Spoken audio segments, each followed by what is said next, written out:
Sickink, Rachel Brady, Anna Mooney, Lily Schwen, and Annie Tate. We are extremely grateful that they have family members here tonight to share in this occasion. Coach Madsen continues, before I talk about the seniors, I want to first thank their parents, Lisa and Rick Carriger, Karen and David Sickink, Sherry and Kelly Brady, Kimberly and Paul Mooney, Kelly and Steve Schwen, and Libby and Matt Tate. We welcome this opportunity to thank each of you for allowing your daughters to be part of this program. We know as parents you sacrifice greatly to have your daughters here at Wheaton, and we appreciate the investment you have made.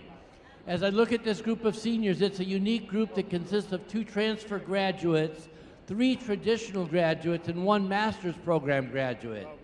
What never ceases to amaze me is how well these young ladies have their own unique personalities that blend together to be a wonderful teammate, leaders, and friends. As I look back over the time of recruiting and coaching them, I'm reminded how quickly time passes, the success their teams have had, and the strange COVID year that they endured. I want to thank each of you for the time, energy, and effort you have poured into your teammates, this program, your academic pursuits, and in maturing your faith. Our first senior is Kira Carriger, joined by her dad, Rick Carriger, and sister, Shay.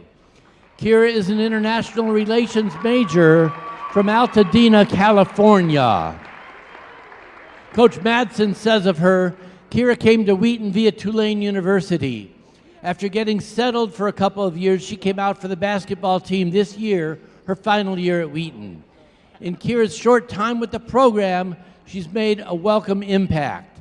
Despite facing health issues early on, Kira battled on till the end.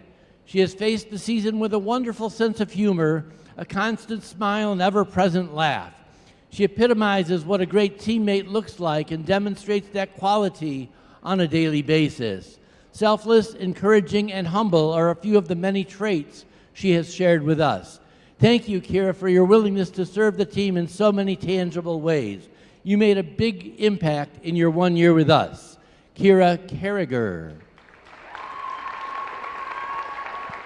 Next, we have Caroline Sickink, a communication major from Asheville, North Carolina, joined by her parents, Karen and David Sickink. Kent Madsen says Caroline transferred to Wheaton College after her freshman year at Gordon College. On the court, Caroline made an immediate impact, having been selected second team all-conference her sophomore year and first team all-conference her junior year. Caroline's senior year didn't go quite as planned. After another great start, her season ended with a medical hardship. Besides her strong play on the court, Caroline has been a teammate that likes to help plan team activities and just hang out with her teammates. We appreciate Caroline's time in the program and wish her the best in her future endeavors. Caroline Sickink.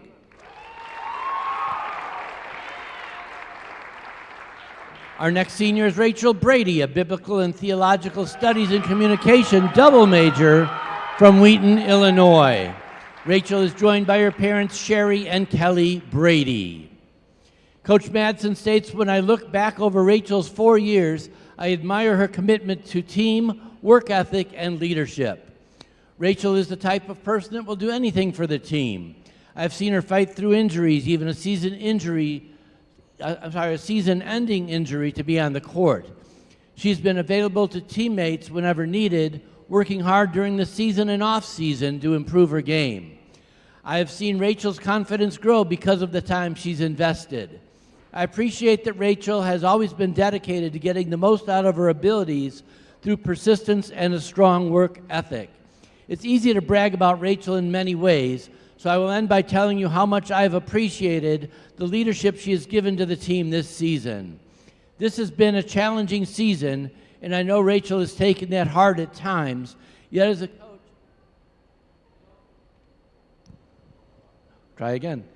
coach, I don't think I could have asked for a more dedicated and selfless person to help us lead the way. Thank you, Rachel. So glad you've been a part of this program for 4 years. Rachel Brady.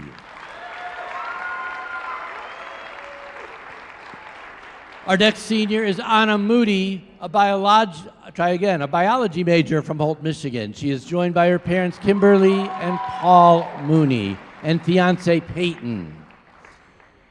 Kent Madsen says of her, fighter, committed, and organizer are words that come to mind as I think of Anna's career here at Wheaton College. She has had a career that entailed one healthy season, her first one. She's a fighter because the last 3 years she's had season-ending injuries, yet she has played through them all. She has truly sacrificed for the sake of the team. She's a warrior, and that's to be admired. I also appreciate that regardless of what she's faced, she has remained committed to the very end. I'm thankful for the qualities that she possesses because they are a necessity to get through the challenges of life. I also appreciate the many ways in which we've been able to utilize Anna's gift to keep things organized. I have no doubt in my mind that these qualities she has shown us over the past 4 years will give her the resilience to be an awesome doctor in the near future. Anna Mooney. Next, we have Lily Schwen with her parents, Kelly and Steve Schwen. Lily is an applied health science major from Victoria, Minnesota.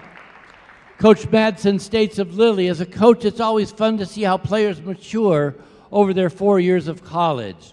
When I look at the Lily of today, it's refreshing to see the growth that has taken place. Lily began her career quieter and a bit more reserved than most. However, what has blossomed before us over the past 4 years is a true leader on and off the floor. She knows what we are supposed to be doing and works to get everyone on the same page to do it. You can constantly hear her voice on the court. As a player, her main role has always been to take on one of their top scorers of the opponent. I appreciate that Lily has embraced this role. Lily is diligent in her pursuit to be the best she can be, and it's refreshing to see that kind of commitment. I'm thankful Lily's been a part of this program. I know she will be an outstanding physician's assistant. We wish you the very best, Lily. Lily Schwen.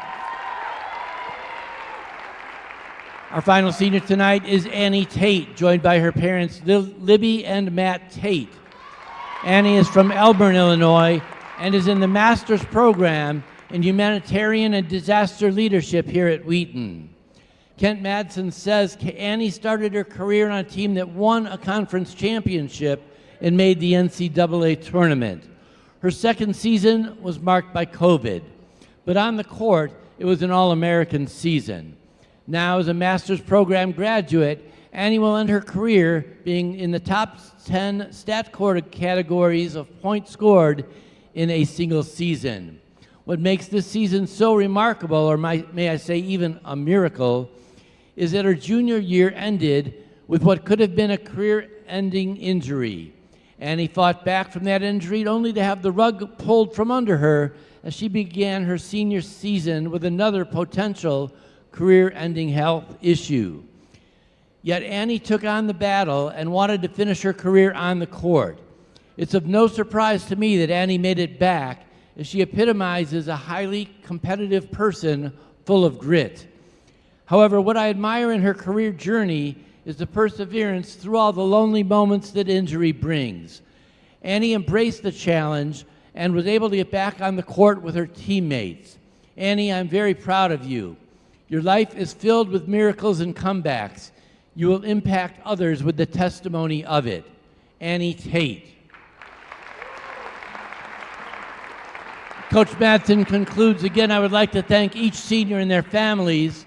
I've been honored to be your college coach, and I know players like you are what makes this program special.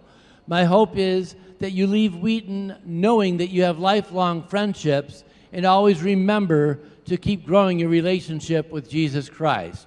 Please give our seniors and their families another round of applause. Thank you.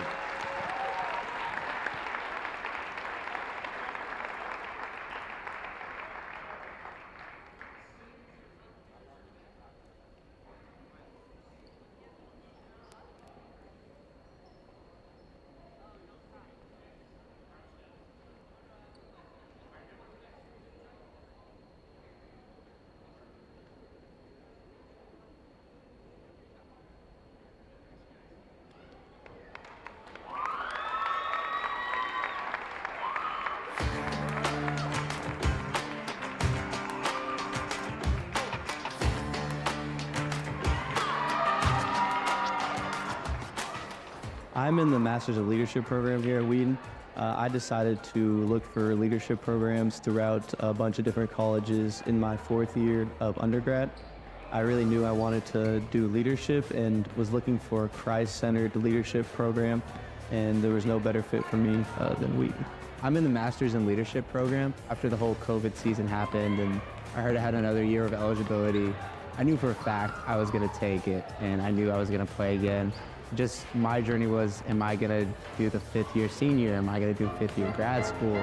And when I was searching for better options or just looking around, well, I was an undergraduate and I heard about the Masters in Leadership program. I was like, this is perfect. This is exactly what I want to do. With the flexibility of the online formatting for the grad program, it really required me to plan ahead and plan not just a week out, plan in a month out, and that's something I've never done before. During my last academic year of undergraduate, I decided to apply for the master's program, hoping I would get in and have another year to compete with wrestling and be around Coach Grimwald and the Wheaton Wrestling program.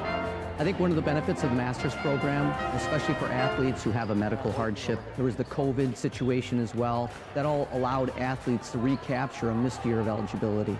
And so it's great for them to be able to do that and continue their education.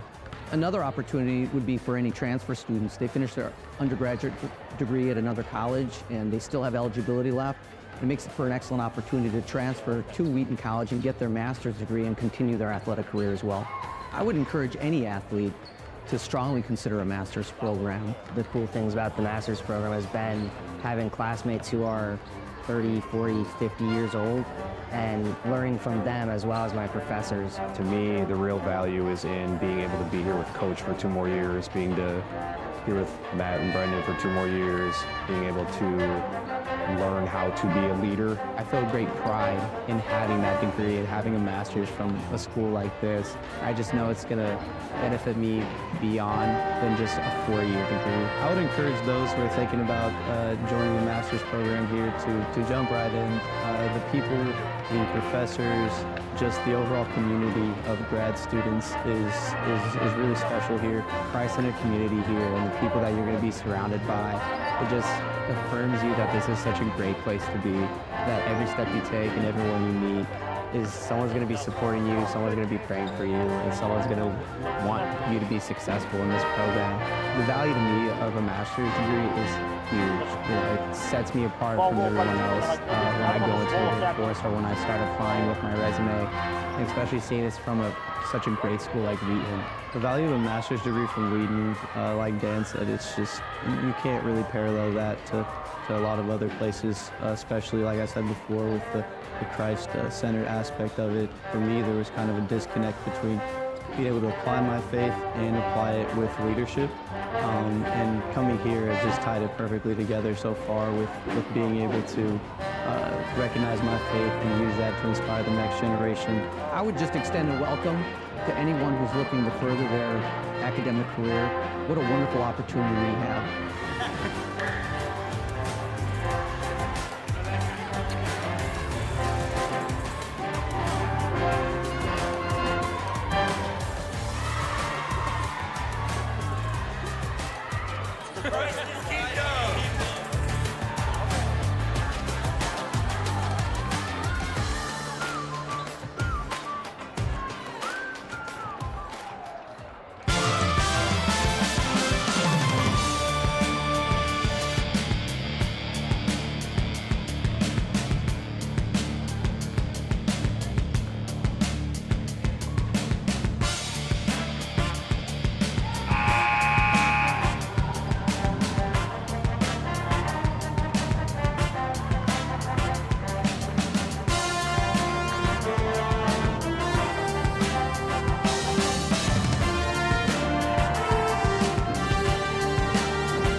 Welcome to King Arena.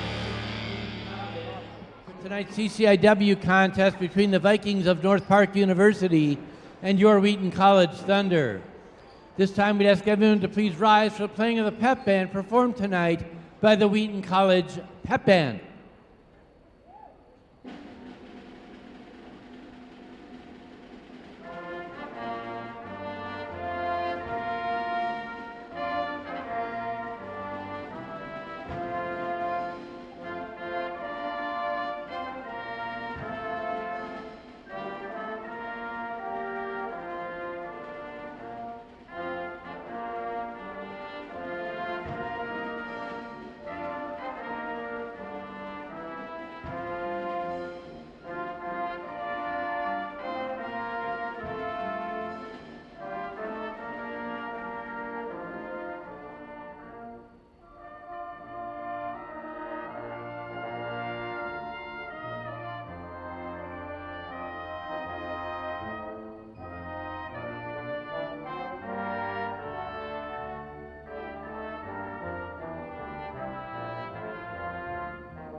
Here are the starting lineups for tonight's game.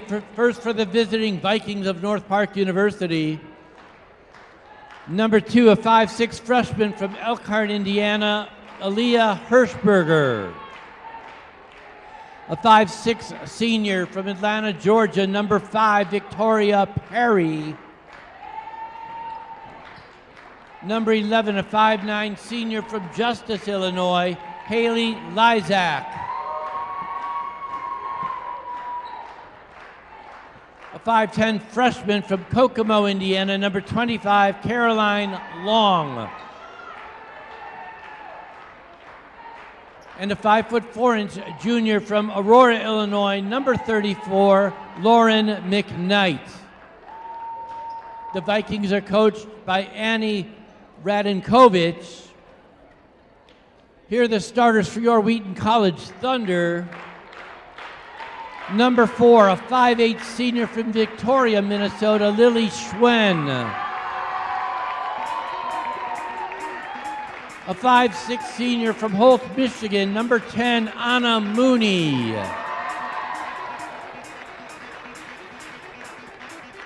Number 20, a 5'11" senior from Wheaton and Wheaton North High School, Rachel Brady. Number 21, a 5'10" senior from Altadena, California, Kira Carragher. And number 33, a 5'10" senior from Elburn, Illinois, Annie Tate. Wheaton is coached by Kent Madsen, assisted by Joanna Gatkowski and Laura Egan. Our officials tonight, Ashley Logan, Donna Mobley, and Joseph Foster. And alongside Ross Johnson, I'm Aiden Kong. And Ross, how about senior night? What should we be looking forward to in tonight's matchup? Yeah, well, it's been a tough season for both teams, obviously. Last game of the season, send the seniors off right for both sides. Hopefully the Thunder can get a win here at home in King Arena on senior day. Just send these seniors off with a good final memory of their Wheaton basketball careers and complete the season sweep over North Park. And how about Kira Carragher, number 21, making her first career start. Trying to send the seniors off right.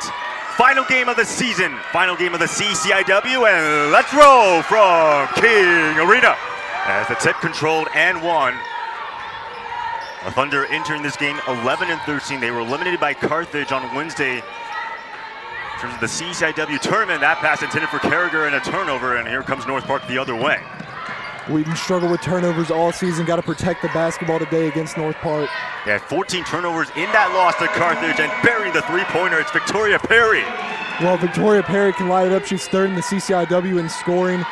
She's really the engine of this Vikings team. You can't let her have a big day today in King Arena. Averaging 18.5 points per game. As you said, third in the conference, fifth in all of Division III. They work it inside to Annie Tate. And she's going to be fouled on the way up. Annie Tate had a big game last time the Thunder played North Park, putting up a 26-point double-double. So I'm sure the scouting report was try to keep her contained a little bit.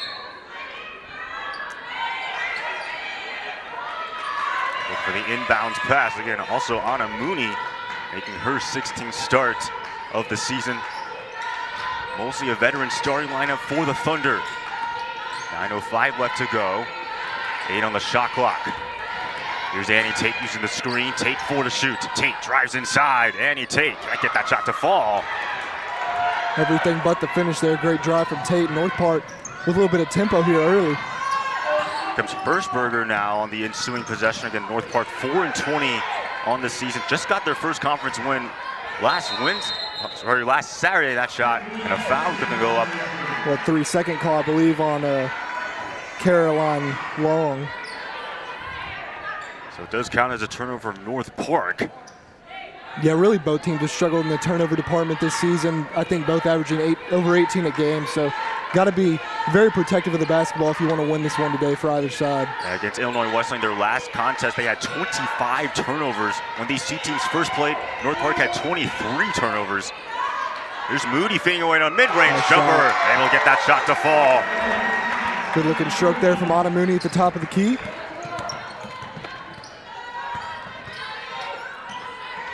Good pass. Mooney averages close to 3 points per game. Again, another one of those seniors out of Holt, Michigan. Inside shot foul going to go against Schwen. Nice drive there by Haley Lizak, senior from Justice, Illinois.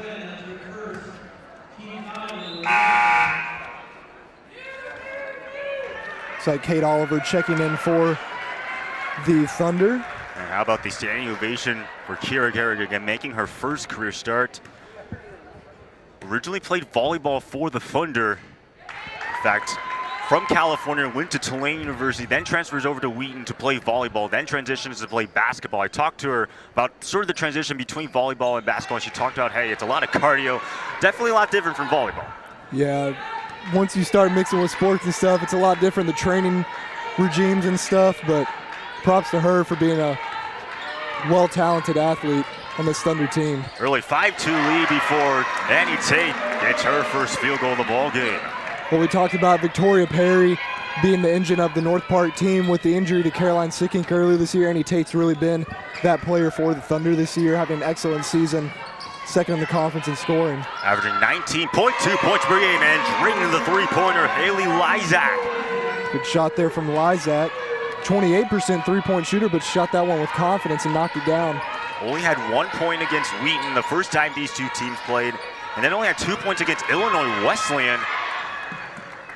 And that's going to be a backcourt violation. Yeah, errant pass there from Lily Schwinn. Another one of those Thunder turnovers you got to try to minimize.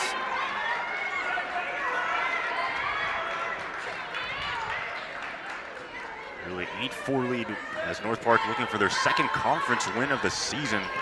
They picked up their first one against Carthage, 73-64.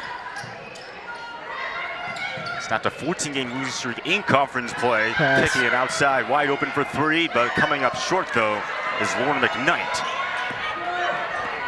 Here comes Schwinn, meanwhile, in the ensuing possession. They go back out. Kate Oliver fires a three-pointer. Boom goes the dynamite. Back home, we call that a splash, Aiden. Big shot there from Kate Oliver riding off the bench. Has had a big role. Kate Oliver averaging 8.8 points. Started a couple of games in place for Caroline Sickink. In fact, has started 13 games.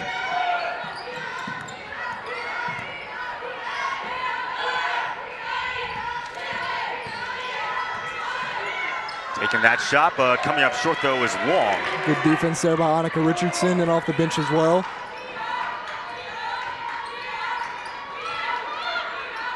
And once again, getting that shot to fall. It's Anna Mooney, already 4 points for her. Yeah, North Park wanted to travel, but nice play by Mooney there. Quick move in the post, being very decisive, getting the bucket to drop.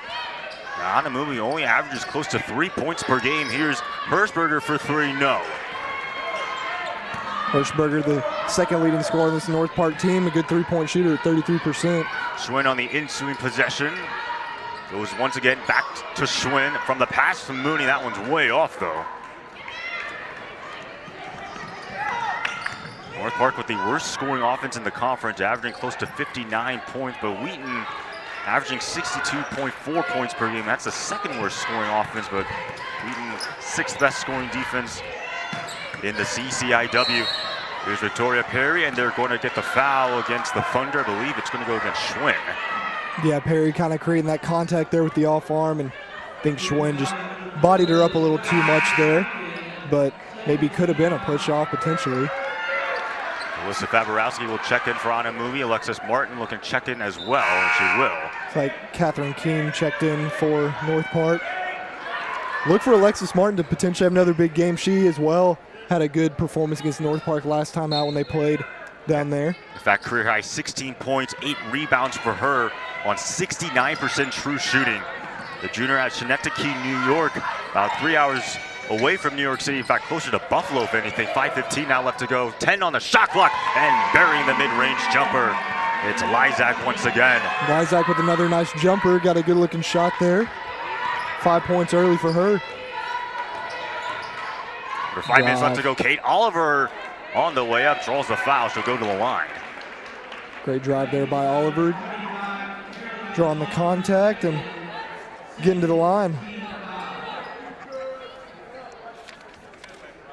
Oliver, a 71% free throw shooter. Again, has started in 13 games because of the injury to Caroline Sickink. That Coach Madsen's been sort of toying with his starting lineup on who to play. He started Kate Oliver. He's also started Jenna Hunter a couple of games. Anna Mooney's gotten a couple of starts. Favorowski started 11 games.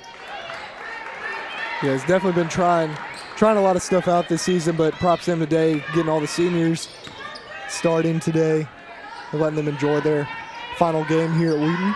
Tie ball game now at 10 apiece. There's 4:50 left to go.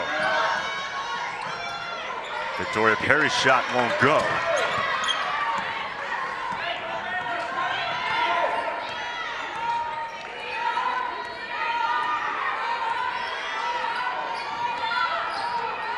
That one is swiped away, taken away by North Park. On the ensuing possession, mid-range jumper won't fall off. It's a rebound gathered into by Lysak. Little Lysak with a steal and offensive board off her own miss there, just filling up the stat sheet early for North Park. Here comes Lysak once again, goes back out. Victoria Perry paired up against Kate Oliver, 7 on the shot clock. Had Hirschberger just waited too long. Hirschberger putting up the shot way off though. Now fight for the ball. It's going to be a jump ball. It's going to stay with North Park. Good fight there by Martin and Caroline Longs. It looks like timeout's been taken. So 4:02 left to go. Indeed a timeout. And Ross, what are your thoughts so far? Yeah, good start to the game for both sides. Both sides getting some good looks. Playing hard for sure. North Park, I think, making a little more of a concerted effort to push the tempo early in this one. They seem to be just getting the defensive rebounds and going, or even off a make, kind of pushing in transition. So Thunder gonna have to, get back and play some stingy defense. But again, we talked about the turnovers. Both sides have struggled with it a little bit, or well, a lot actually this season. And just got to value taking care of the basketball today. Honestly, could see this game with the team committing the fewest turnovers coming out with the W. Now, you talked about turnovers. The first time these two teams played, Wheaton forced 23 turnovers, and they also had 9 steals. Favorowski, in fact, with 4 of those steals. It's also interesting to note for the Thunder, they started the season 5-0. Everything was looking good for them. In fact, they received a lot of national recognition. They defeated UW Oshkosh, number 15 in the country right now. But ever since starting 5-0, they are 6-13 since 5-10 ever since Caroline Sickink got hurt. Of course, right now the Thunder on a 5-game losing streak, trying to snap it tonight. Yeah, the injury to Sickink definitely hurt the team. She was playing excellent at the start of the season, but a lot of these girls have definitely stepped up in her place, and I believe giving Coach Madsen some good hope for the future of the program. Indeed, a nice rehearsal. That's going to be a shot clock violation for Victoria Perry. But for some of these players like Kate Oliver and like Jenna Hunter, getting opportunity to play right now definitely serves better for them in the future. Oh, definitely. Experience means everything, and just getting some minutes on the court and getting to feel a CCIW game really is going to mean a lot for them in the future. And Kate Oliver, entire freshman year, played off the bench, but then starts a couple of games her sophomore year as Annie Tate just hustling in and banging it home. Well, I feel like a lot of time in King Arena we see Annie Tate hitting a bunch of threes, but putting in some work on the block as well. Got a little bit of a mismatch she feels down there, and she's going to work. As you said, a double-double the last time these two teams played. 25 points, 10 rebounds on 68% true shooting. There's Victoria Perry firing. Victoria Perry, though, rings out. Alexis Martin gathers in the board. Yeah, Perry's just a little off early. It's a nice pass here to Richardson. Annika Richardson from beyond the arc. No, Oliver trying to get the board, though, as Olivia Reed able to grab it instead. Oh. And a miscue right there. That pass was intended for Hershberger, and here comes Favorowski on the fast break. It goes off of Martin. Job by Perry getting back there. And it will stay with Wheaton. Like the idea, trying to fit into Martin. That was a tight window there on that pass from Favorowski, but she's a very good passer, sees the floor very well. Annika Richardson pulling up from the mid-range and drilling it. Yeah, she's got a very smooth jump shot and great player, got a great size, obviously, as you can tell. And you know, it's tough to contest someone like that that's got a height advantage over you. She does most nights. Averaging 8.4 points per game, 6.4 rebounds, 3 double-doubles on the season, shooting 47% on true shooting. Named second team all CCIW last season. Has a chance to be named once again. That shot on the way up, no good though. And Favorowski gathers in the board, and here comes Wheaton the other way. I would go to Richardson in the post here, maybe. Got the switch there. And Richardson will take the three. That one, though, cleans out. Great rebound. Indeed, a great rebound there by Alexis Martin, showing some hustle. Tate will now take the three. Boom goes the dynamite. Yep, she can do that too. You know, Annie Tate, All-American in 2021, and obviously we all know, you know, her story and, you know, dealing with some tough health issues, but I think it would be a shame if she didn't get All-American this year as well with the numbers she's been putting up. Averaging 19.2 points per game. Just ridiculous numbers. It's just stat stuffer. Oh, responding right back. How about Alicia Hershberger? Great shot there from Hershberger, 33% shooter from beyond the arc, and lefty with a nice shot there. At 12 points, 3 rebounds, and 2 assists the first time these two teams played. Shot 74% on true shooting, had 3 steals as well. And another shot there by Annie Tate. Mouse in the house.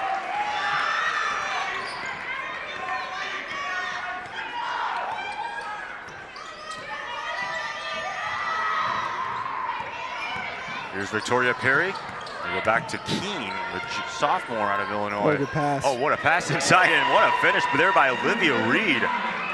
Yeah, excellent pass there. I don't know how that one got fit in. Under 50 seconds now left to go. Wheaton holding on to a 4-point lead. Oliver, and they're going to get a blocking foul going against Lysak.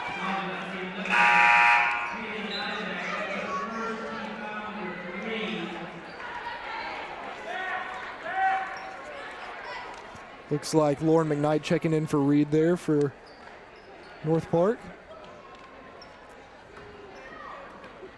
Here's Favorowski now to inbound. And Richardson almost lost it. Favorowski using the Tate screen. 10 to shoot now on the shot clock. Oliver, 5 to shoot. What a move inside by Kate Oliver. For a second, I didn't know where she was going, but great drive there by Kate Oliver. She's just instant offense off the bench every game. Just an excellent player. And now gives her 6 points as the shot clock is turned off. Working against Victoria Perry. And they're going to get an offensive foul, a moving screen going to go against Lauren McKnight. Thunder at 5 seconds here, got some time as you see McKnight. Yeah, kind of just extended that left leg out a little bit. 3 to shoot. Here's Favorowski on the drive. Favorowski lost it on the way up, but they're going to get the foul going against Hershberger. I like it. Don't settle for a contested jump shot, drive to the rim, draw the foul, and a chance to steal 2 points here going into the first quarter break. Arowski, a 63% free throw shooter.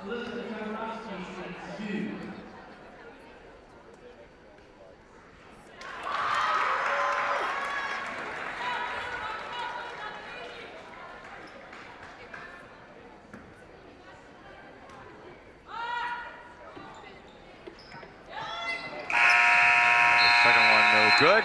But the Thunder, after the end of one, have a 22-15 lead here on senior night, the final CCIW game. Just to give a little bit of a recap this afternoon, Carroll defeated Augustana 72-46. Illinois Wesleyan won 94-77 against North Central. Then Millikan able to starve off Carthage 88-85. So we know who's going to be in the CCIW standings. Excuse me, the CCIW tournament. It's going to be Illinois Wesleyan holding the top spot. I mean, how incredible is this? Illinois Wesleyan, both in men's and women's basketball, is going to be hosting the tournament. So Bloomington's going to be really busy the next week. Oh yeah, definitely. And that, I mean, credit to Wheaton's athletic program for that. I mean, that's remarkable. Honestly, you rarely see that. I feel like in college basketball and CCIW action as well. We know on both sides, the men's and the women's, how competitive the conference is in basketball every year. So that's a big accomplishment for IWU this year. So the Illinois Wesleyan, and then Carroll, Millikan, North Central, Augustana, and then Elmhurst. So the first round matchups, number 14th ranked Millikan against Elmhurst, and then North Central, Augustana. That should be a really fun CCIW tournament. Yeah, it's going to be exciting action to watch. And, you know, these two teams here, obviously it's tough not making the tournament, but, you know, a win today to finish this season on the right note could mean a lot for all these women out here. And I just expect them all to lay it on the line, honestly, you know, last game of the season, and for some of these women out here, last game of their careers potentially. So start of the second quarter now. 22-15 lead for the Thunder.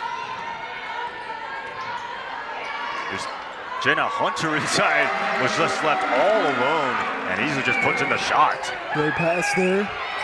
Monica Richardson, nice bucket by Hunter. Leading scorer for the Thunder, Annie Tate, who has 9 points. Lysak for North Park with 7. Thunder shot 9 of 13 from the field. North Park 5 of 14. Here's the kick outside. Lysak from beyond the arc. Oh, drains another 3. That now gives her 10 points, her second May triple. Wow. Haley Lysak putting together an excellent performance so far, as Victoria Perry's been a little slow to get going. Shawn, who only had 1 point the first time these two teams played, a much better outing for her, as Favorowski's mid-range jumper won't go. She's feeling it. Another 3 and another triple. Wow. Lysak now with 13 points. 3 three-pointers for her. Yeah, she can shoot.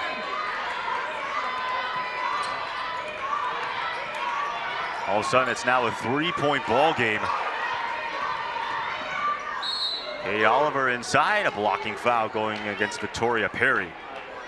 Yeah, banging bodies a little bit in this game. It's physical on those drives, and looks like Annie Tate's checking back in for Jenna Hunter.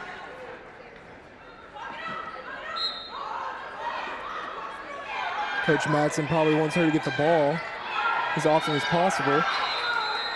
And it looks like they're getting a 5-second violation. Thunder were not able to get the pass out in time.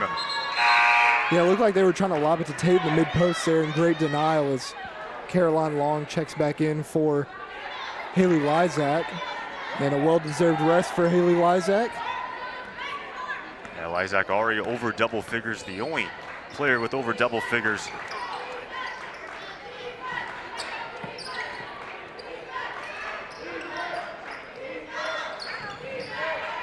.20 now left to go. Feed it inside.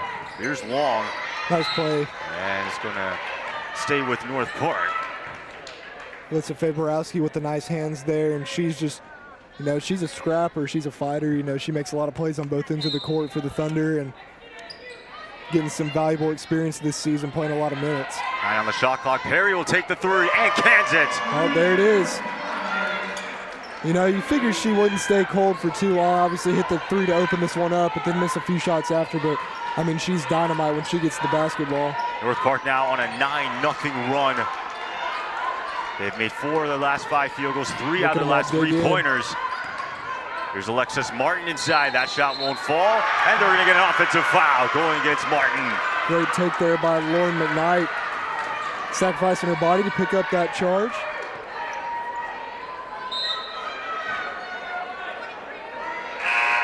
North Park, the last time these two teams played again, lost 65-46.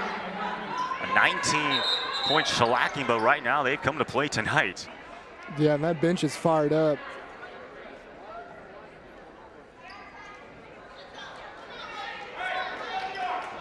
Lysak with 13 points, Perry now with 6.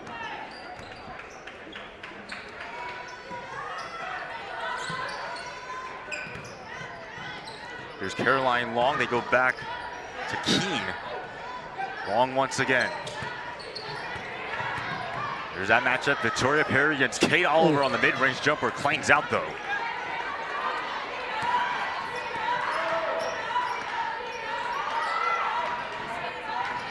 Good pass.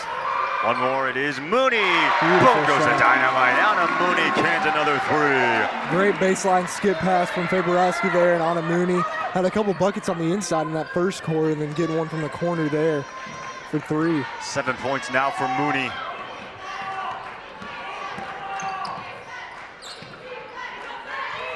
Perry will take. Perry, that one too strong though. And it's going to be a foul going against Catherine Keene. They got a little cheap one there. Well, you see Perry, you know, she doesn't need much space to feel confident to get that shot off. I mean, Oliver's been right on her, but taking that 3 with no hesitation there. For Victoria Perry, we just talked about the term stat stuffer. She leads the team in points per game, rebounds per game, assists, and steals. Man. Well, it could be good for them that Lysax came out so hot because they have 2 go-to scorers now.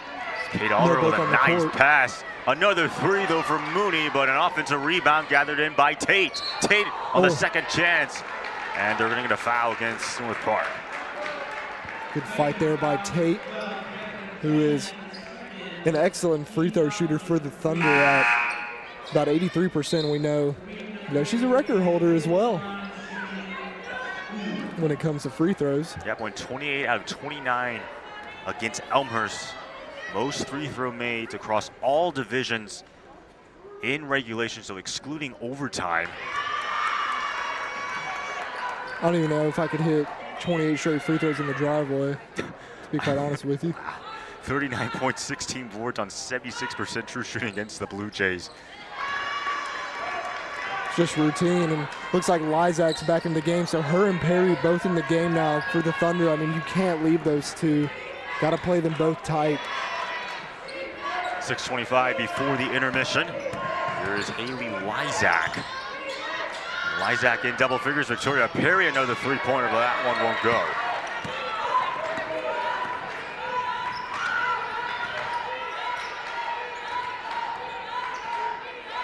Inside feed, here is Tate, Annie Tate. Oh, can't get it to fall, gets her own rebound though on the second chance though. Able to grease the cylinder. Just padding her stats there, getting the offensive board and the bucket. Don't blame her. 7-point lead now for the Thunder, under 5:50 left to go.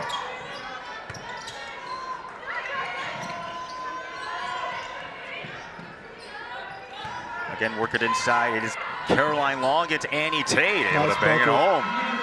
Great bucket there by Caroline Long. Cuts the lead down to 5, under 5:30 left to go.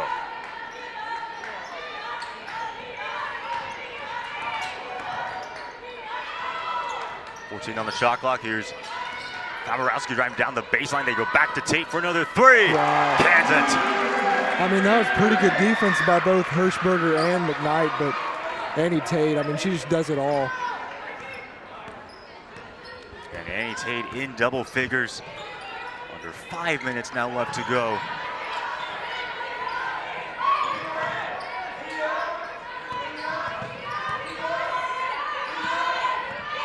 Seven to shoot.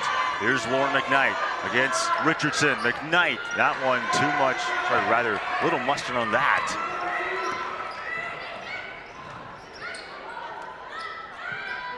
Tate. And Tate another 3. Tate though, off the mark. Coach Radenkovic slowing it down there, getting a play set up here.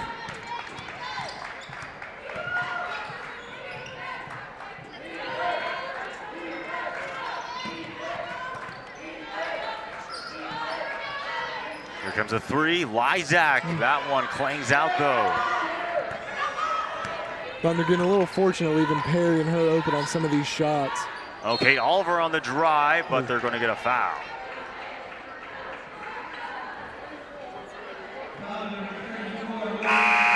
So they'll send Oliver to the free throw line now with 6 points. Got McKnight on that one. And it looks like we got ourselves a little timeout here.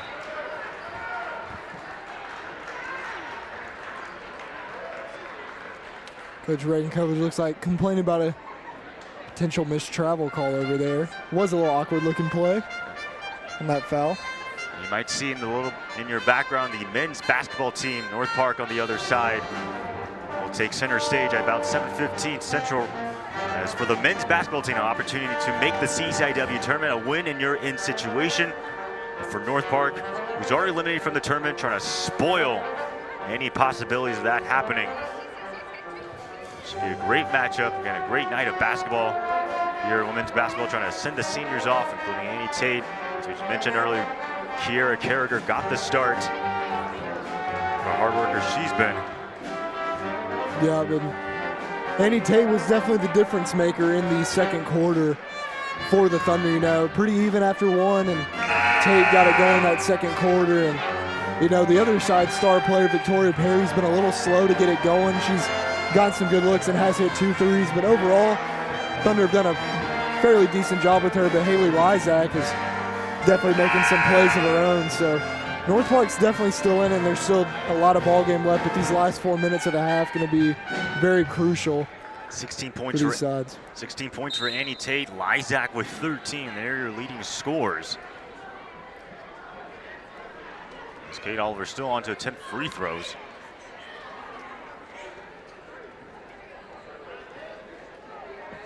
It's like number 4, Ava Foote, checked in for the Vikings here. As it started in one game, appeared in 16 for the Thunder, shooting 4 of 8 from the field. North Park 4 of 9. For Kate Oliver, what's also interesting, look at her freshman stats: 9 points, 4 rebounds, 2 assists, 51% true shooting. Those are her averages this season. Close to 9 points, 8.8, 5 rebounds.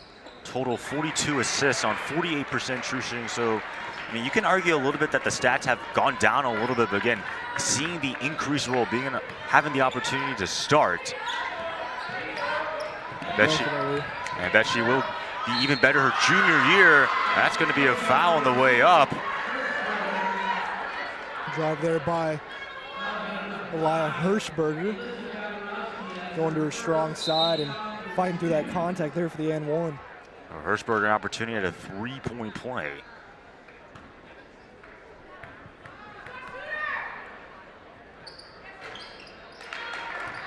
And able to knock it down.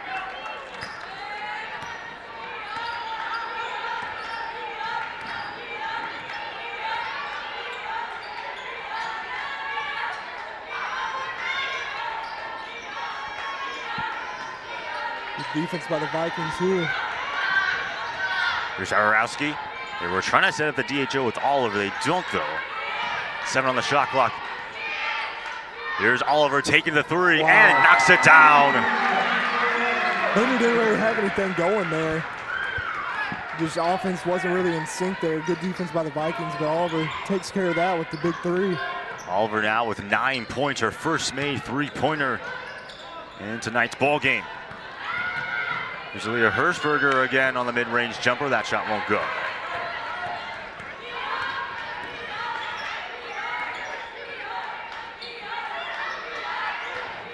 Ooh. Oh, and a move by Kate Oliver. Got your reaction for sure.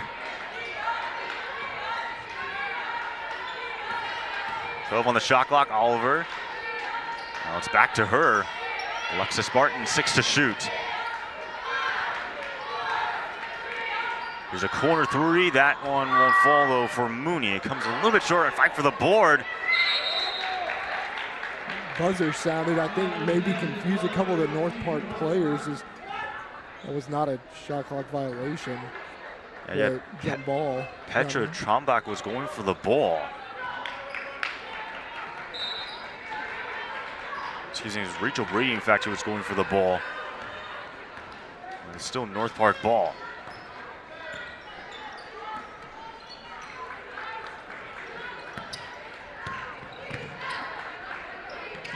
And here's a three by Perry. Victoria Perry, though, too much mustard on it.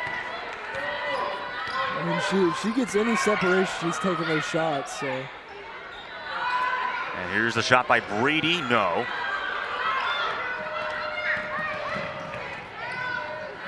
Rachel Brady, also one of the players that made the start alongside Carragher. Here comes a three by Foot, no. Oliver pushing it fast, so he might have a one-on-one. Kate Oliver. Oh, what a block right there. Goes out of bounds. They'll stay with Wheaton. Great play there by Ava Foot.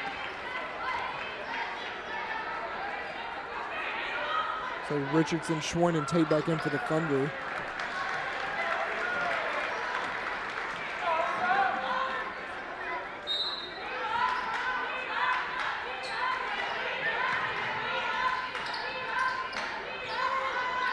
A three by Richardson. That one rings out. And Martin did not go up with it. Shot clock does reset, though.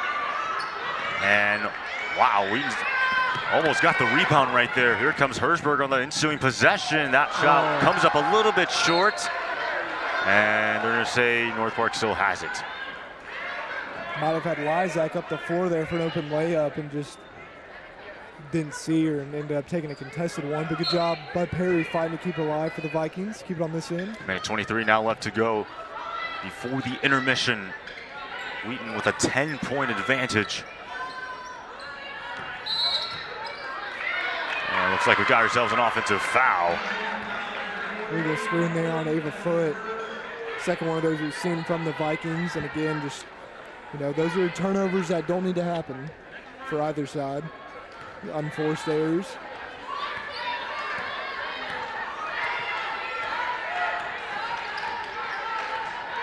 A minute 10 now left to go. Thunder again with a 10-point lead. Here's Schwinn using the Tate screen. Schwinn on the drive. Goes back out to Annie Tate. Under a minute now left to go. Tate able to bang it in. 18 points for her, 4 rebounds. Leading scorer for the Thunder. He basically hit her season average in this first half. Here comes a three, and it's canned by Ava Foot. Well, she's coming to the game confident on offense, that's for sure. Didn't play the first time these two teams played. Had no points against Illinois Wesleyan, already with their first field goal tonight, and almost stripping. But Tate able to get it back, and another field goal for Annie Tate. 20 points for her in the first half. Can't stop her. Shot clock is turned off. Thunder with an 11-point lead.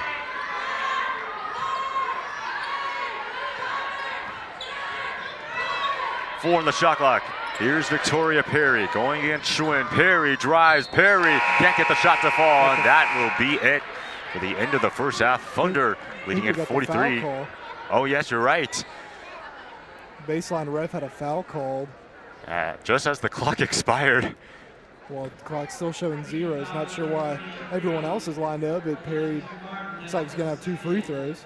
Yep, so we'll send Victoria Perry to the line. 6 points for her. In fact, this will be her first trip.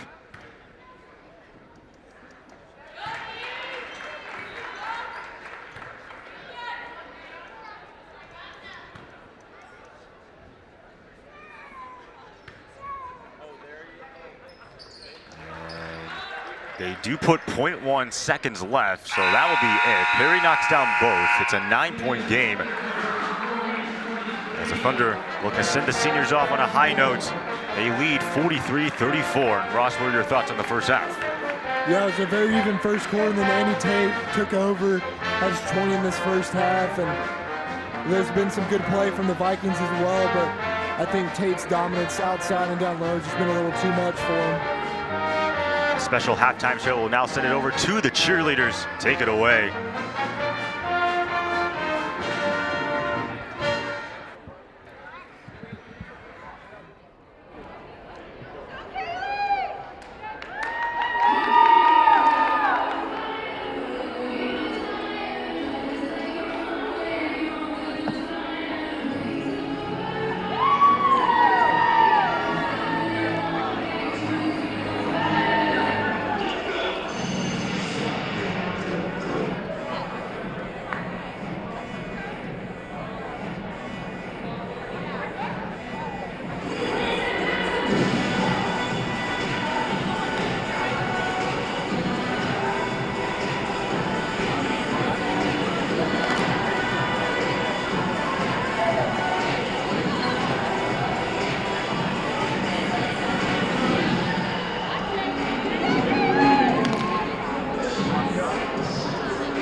Wheaton was definitely the best place, for me that I could have ever gone. I look back just making the decision to come to Wheaton. I'm so grateful, for everyone in that process who helped lead me to Wheaton. I feel like I've grown in just so many different ways, looking back to my freshman year, even just thinking about it now, to kind of where I am now, and really couldn't have asked for any better place to be. And honestly, again, it's a testament to all the people that I got to surround myself with every day here.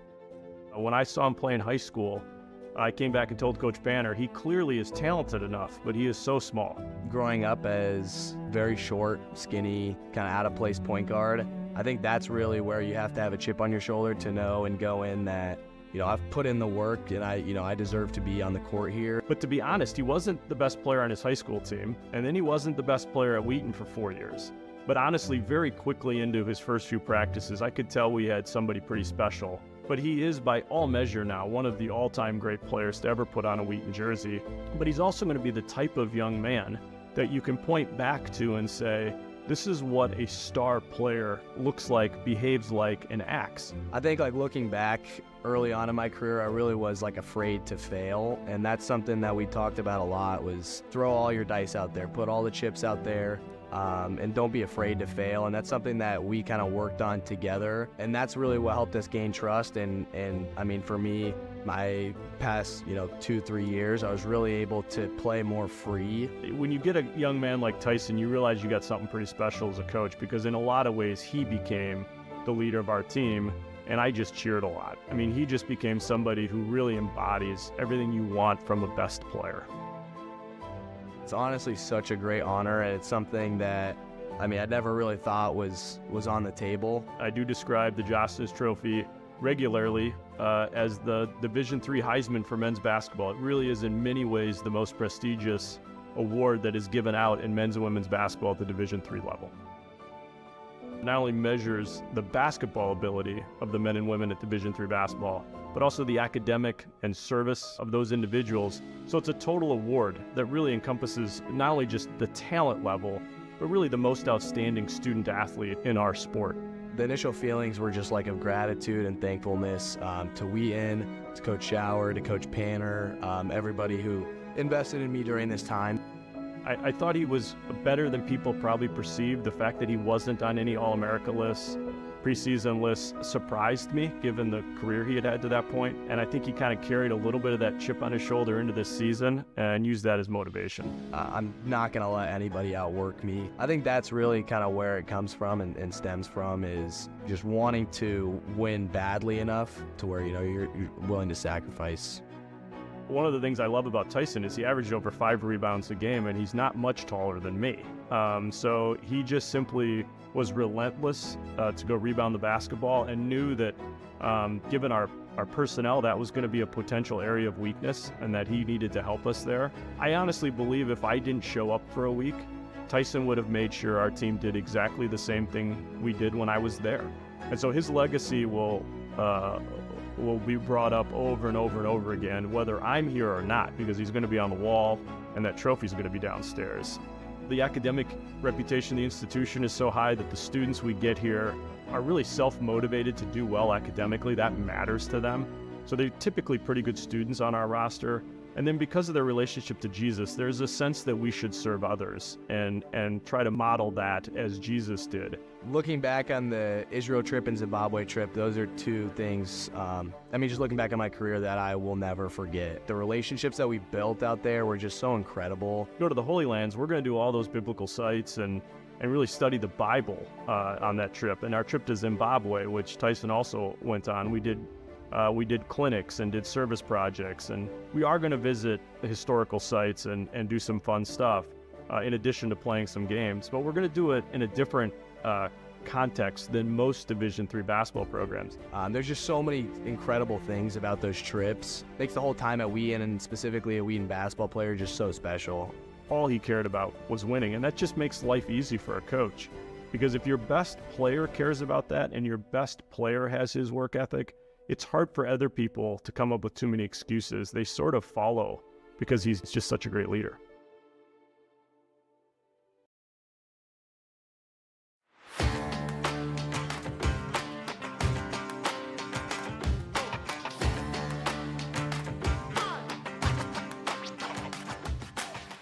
I'm in the Masters of Leadership program here at Wheaton.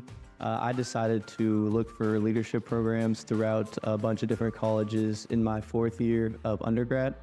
I really knew I wanted to do leadership and was looking for a Christ-centered leadership program, and there was no better fit for me than Wheaton. I'm in the Masters in Leadership program. After the whole COVID season happened and I heard I had another year of eligibility, I knew for a fact I was gonna take it, and I knew I was gonna play again.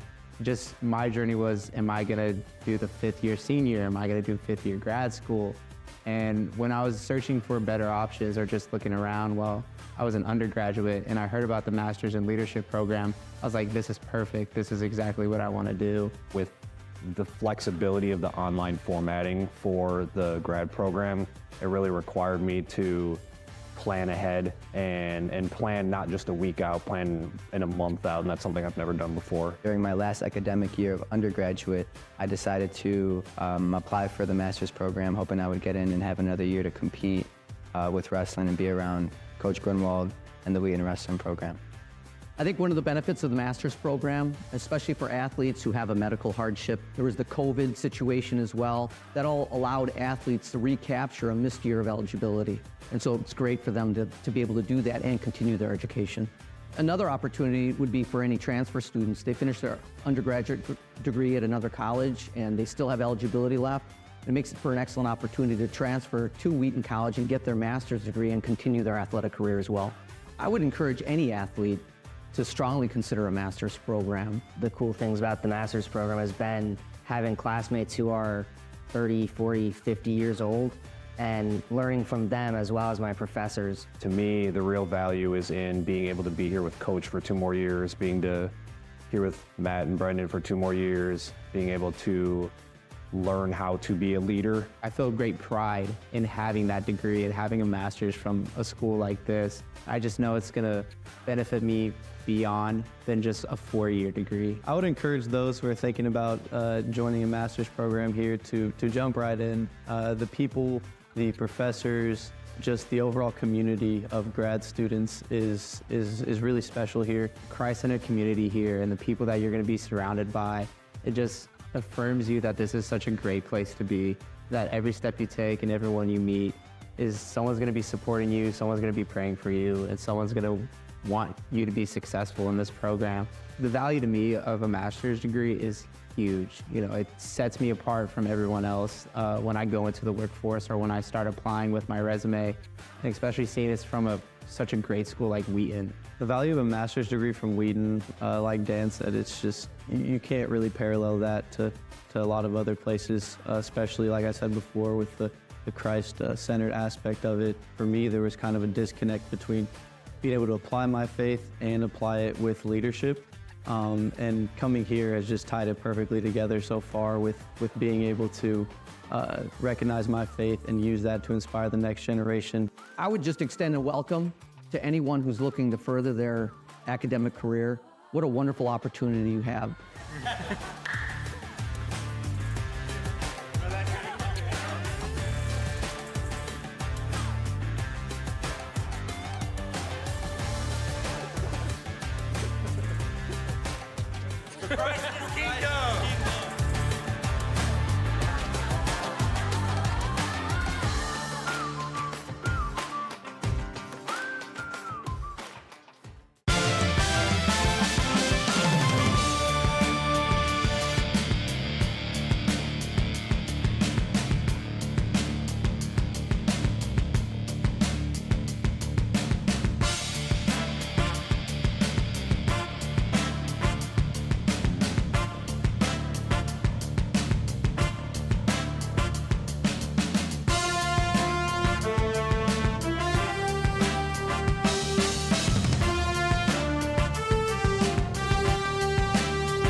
Welcome back to the start of the second half between the Wheaton Thunder and the North Park Vikings. Wheaton holding on to a 43-34 lead. And Ross, how about Annie Tate? Going to be her final game of her collegiate career, 20 points on 8-11 shooting. She's been hot. Yeah, she completely took over the second quarter of this game. It was pretty even first quarter, all things considered. And then the second quarter, Tate started dominating, started in the post, and then she started getting the outside jumper to fall as well. But having an excellent game so far to cap off an excellent season from her. Also talking about seniors, Haley Lysak, 13 points of her own, along with 3 steals. We thought that the narrative would be all about Victoria Perry and the amount of what she's been able to do so far, but instead it's Lysak stealing the show from North Park. Yeah, and I think, you know, it was a great first half from Haley Lysak. I think that can help North Park out because now, with how Lysak's been playing so far, they really have 2 go-to players for the second half. Underway to start the second half here at King Arena, the final regular season game for both teams. Here's Kate Oliver slicing inside, but that shot comes up a little bit short though. North Park pushing early as they did in the first half. Thunder were 16 of 28 from the field. North Park 11 of 29. North Park actually made more 3-pointers with 7, while the Thunder only had 4. Inside, going back to the outside now. Good defense by Lily Schwen. Here's Hershberger, kicks it back. Here's a 3-pointer by McKnight. McKnight, though, comes up a little bit short of offensive rebound, gathered in, though, by Long. Wow. On the second chance, counted and one. A chance at a 3-point play. Big time play there, keeping it alive by Caroline Long, getting the and one. Yeah, only averaging about 6.4 points per game. Only had 4 points the first time these two teams played. Had 2 points in the first half. Does lead the team in blocks with 19. A 41% true shooting, 77% from the free throw line. She knocks down the 3-point play.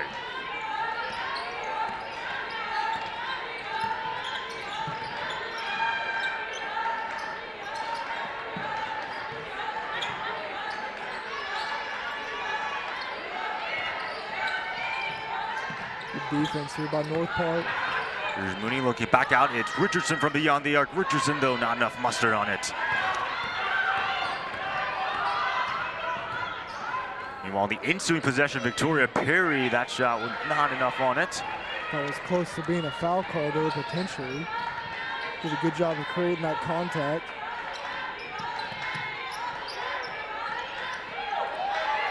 Oh, nice pass inside, and Annie Tate. Great cut and great find. Annie Tate might be seeing a 30-point game tonight, who knows? Yeah, her career high would be 39. That was the game against Elmhurst, the one where she made a whole lot of free throws, 28 to be precise.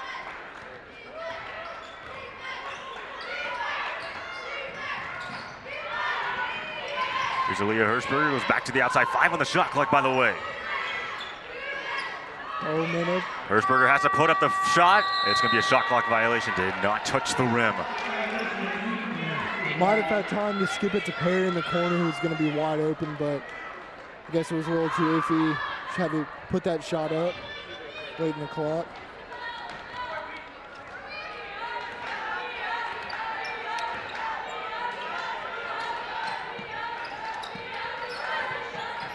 Work inside once again. Kate Oliver under 7:50 to go. Oliver, yes, it falls. What a tough shot. We've talked about, you know, the instant offense she brings coming off the bench, and, you know, her numbers may be slightly lower than last year's, but she's a fantastic player, especially on the offensive end of the court. 11 points in the first half. That's going to be a foul against Mooney. Contact with Lysak.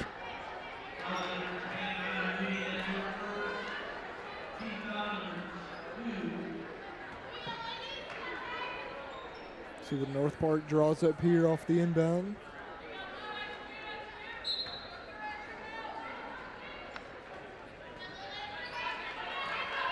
Once again, it will be Victoria Perry. Perry against Schwinn. Great defense there by the Thunder. That's stonewalled right there for a little bit. Hershberger drives inside and draws a foul.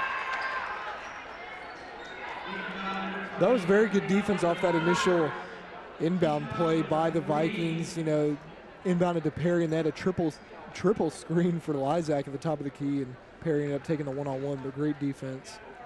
Hirschberger, a 78% free throw shooter, coming into this game averaging close to 8 points per game. At 12 points, 3 steals again against Wheaton the first time these two teams play. 15 points against Illinois Wesleyan on 63% on effective shooting. She canned 3 3-pointers in that loss to Illinois Wesleyan.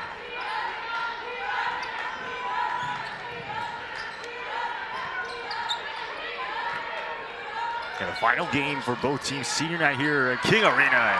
Annika Richardson, she may not be a senior, she's a junior, but she has been big. But she's going to be a returning starter next year for the Thunder, so really important for her to have gotten all this experience over these past few years. 3 ball, no. As Kate Oliver able to gather in the miss.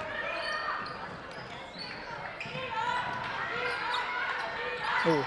That is going to be North Park ball. It would, I believe, went off the shoes of Richardson. I guess it was a non-intentional kickball. It's probably what I gave to the Vikings. Looks like they're bringing back in Catherine Keene for Hirschberger.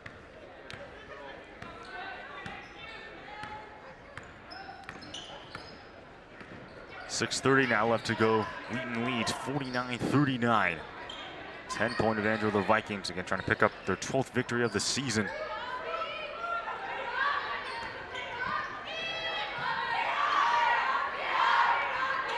Here's Caroline Long.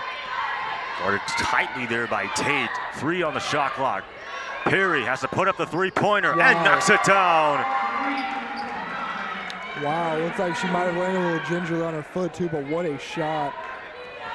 Victoria Perry, also a senior. 8 points in the first half.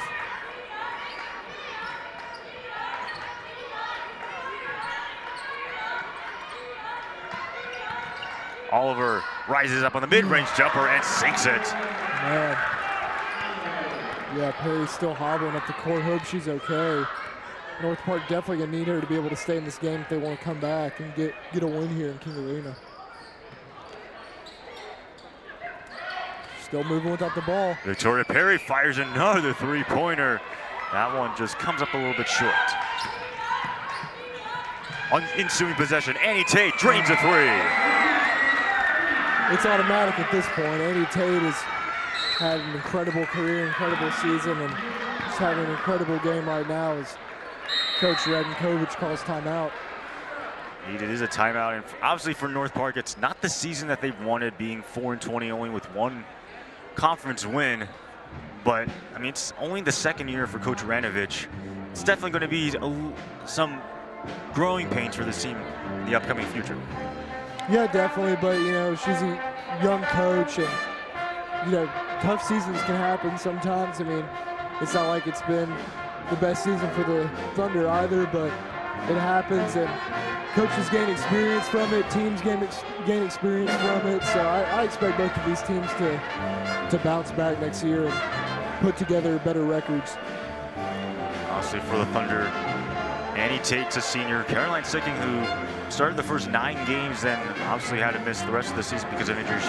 She's also a senior, but this Thunder's team, we're definitely getting a little bit of a future. Annika Richardson is going to be back. Kate Oliver's going to be back. Jenna Hunter's going to be back. Of course, you have Faborowski, who's going to be back. So we're getting an excellent opportunity to see this team.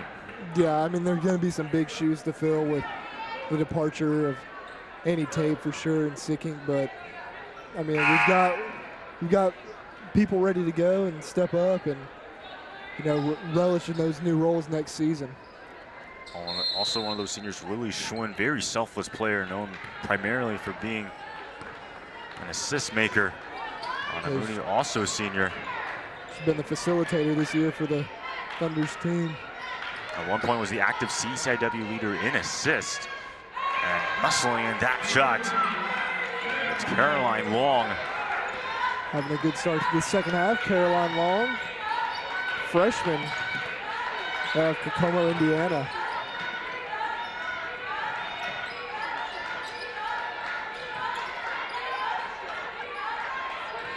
They feed inside Richardson, now double attracts the team. double team. Oh, finds Schwinn, and Schwinn can't get it to go. Gets her own rebound, though. And Richardson draws the foul. A chance at a three-point play for Annika Richardson. Yeah, great job sticking with it there by Lily Schwinn. Missed a tough one, got her own rebound, and somehow found Annika Richardson in there and gets it through the contact. So a chance at a three-point play for Richardson. Only 4 points for her. Oh, takes it, able to get the board though. Oh. Misses again. Yeah, Annie Tate, come on, draws yet another foul. How about Annie Tate selling out tonight? Thunder just kind of out-efforting the Vikings right now at the rim.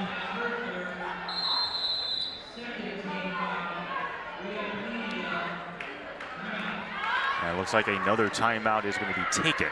4:18 left to go. Annie Tate with 25 points. So not necessarily her career high of 39. So we were just talking about North Park, back-to-back losing seasons for the first time since the 2017-19 season. For the Thunder, they have been really, really consistent.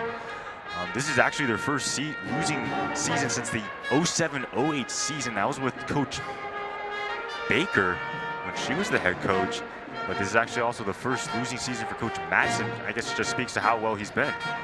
Yeah, he's been a great coach. And again, we kind of talked about earlier, but with Caroline Sicking getting injured this year, I mean, that's definitely one of the main reasons for this. I would imagine they would have, had a better looking record if she had been on the court all season just because of how good of a player she is. But, I mean, again, stuff happens. The conference it's a good conference this year, like most years, so got to bring your A game every year, every game in the CCIW, and just be ready to go every night. Right now, the CCIW fielding 3 teams in the top 25. Illinois Wesleyan, number 13th. Carroll is 19th. Milliken, 14th in the top 25. Free throw attempts now for Annie Tate. Basically making a living from the charity stripe. She's certainly able to knock him down, that's for sure.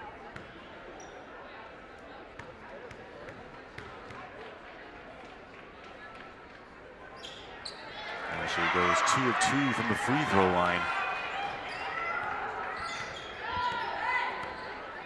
It's like Perry's still on the bench for the Vikings, so where do you go on the offensive end here? Imagine Haley Lysak, and they do here, a spin.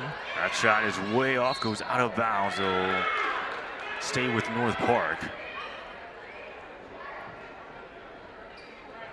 Yeah, somebody's going to have to step up and get some buckets, provide some offense. Lysak and Hirschberger have been the main ones so far tonight. There's Lysak to inbound.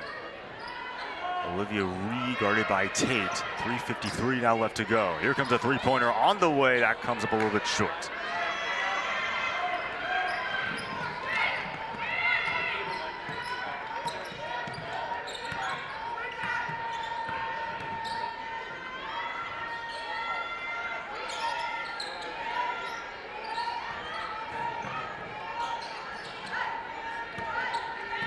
Defense. Using the screen, here's Oliver, 7 on the shot clock. Looking back, Annie Tate. Nice fake inside now, the mid-range jumper way off though. And somewhat of an error pass right there. Schwinn just able to scoop it. 5-on-4 here potentially. Job by the Vikings to get back though. For a 5 now left to go. Driving and kicking it out. Annie Tate, a three-pointer. And that one cannot connect. Excellent pass there by Oliver. Couldn't get the shot to drop. And they're holding on to a 14-point lead right now. Good pass. One more. Wow. Indeed, one more pass to the outside. Here comes a 3. That one's too strong and out of bounds. It's going to be Wheaton ball. Really good ball movement there on the perimeter by North Park. Excellent passing. It looks like Alexis Martin and Rachel Brady back in for Annika Richardson and somebody else, Annie Tate.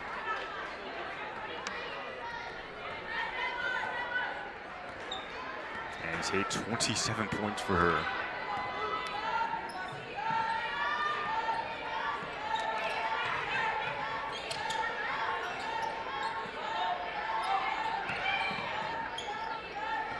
North Park doing a good job handling all these screens. Favorowski was fouled there. I got Lysak on the way up. North Park's been playing the passing lanes pretty well. I just think that the Thunder have kind of had the advantage off the dribble a lot tonight and getting those, penetrating and getting those kickouts. So it'll be Alyssa Favorowski to the free throwing, 63% from the charity stripe.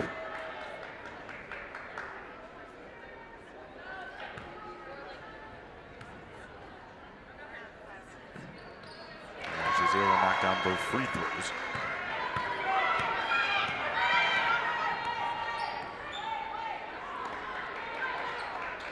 Wheaton leads by 16 points. Another illegal screen. I think they got Olivia Reed that time. That's another turnover for North Park. As you mentioned, Ross, they have been struggling with turnovers.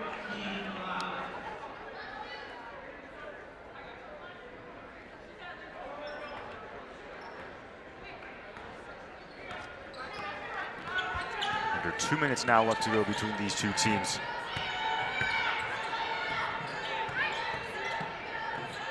Favorowski is going to take a three. That one rings out though, but Schwinn able to gather in the board.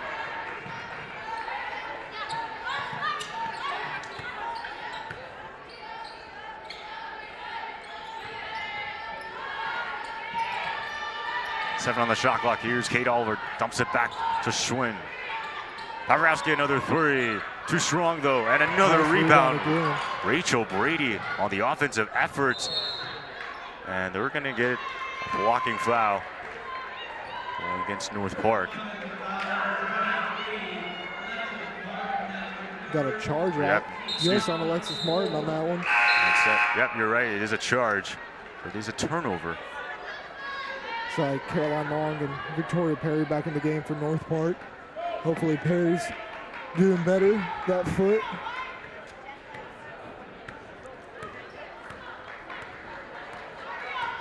Under a minute 20 now left to go.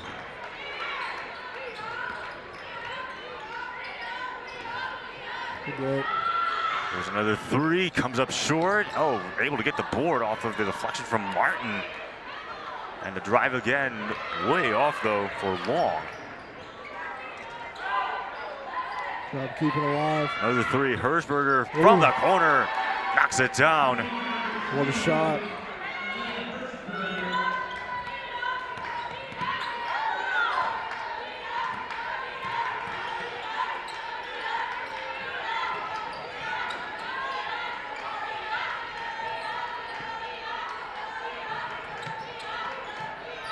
Favorowski going to take another three. That one with not enough on it though.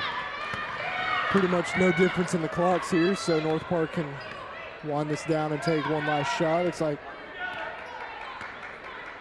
gonna hold it here up top. So it is Victoria Perry against Lily Schwinn, and finally turn off the shot clock. Here comes a contested three, somehow drained. Hirschberger, I have no idea how she got that shot to fall. Yeah, what a shot. Back-to-back threes in that corner for Hirschberger, and that pretty much turned the 16-point game into just a 10-point game going into the fourth for North Park. So indeed, it is a 10-point ball game. The Thunder again just trying to hang on here on senior night, the final regular season game for both teams. Ross, what are your thoughts so far in the third quarter? Yeah, I mean, Thunder. I feel like the Thunder have a pretty comfortable lead. They've been the better team today for sure, but you never know with, Victoria Perry, Hirschberger, and Lysak all, capable scorers and capable of making plays. This game's definitely not over yet, but feel pretty good about where the Thunder are at so far, and I'm excited for the men's game later. The wanting to get in, having that game here at King Arena, and I feel like Coach Shower's always, got his team ready to go for those games. So could be a big game from the guys' game later tonight too. Yes, indeed. And when you're in situation North Park trying to play spoiler and ruin the chances for the Thunder to make it back to the CCIW tournament. Again, that game is at 7:15 right here on the Wheaton Thunder Sports Network.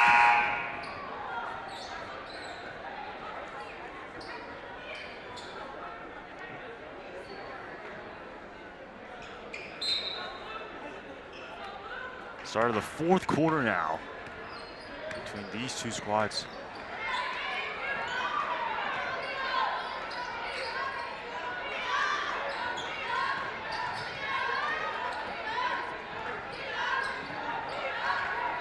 Here's Hershberger, 13 on the shot clock. Oh, nice pass. Oh, indeed, what a nice pass. And the finish by Caroline Long.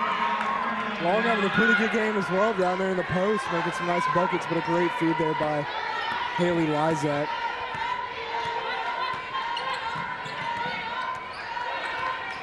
Got Tate in the post. North Park has been on quite a run. 2 made three-pointers, and including that shot. No foul on the play for Annie Tate. Wheaton fans wanted one. Meanwhile, miscue and a turnover. Leah Hershberger, that pass went off of her. Yeah, I'm surprised with how it was not a foul on Annie Tate, but unfortunate break for the Vikings on that fast break. Just couldn't retain the pass.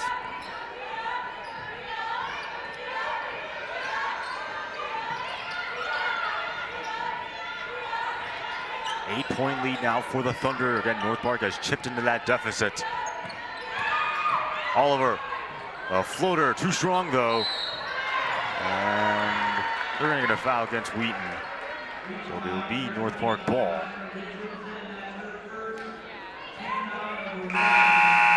Guess they got Annika Richardson there over the back.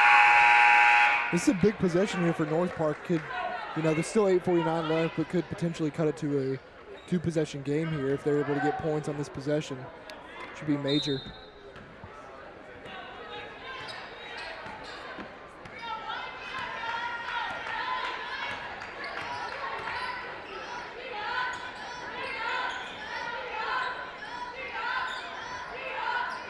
Here's Victoria Perry taking the three. Perry clangs out though.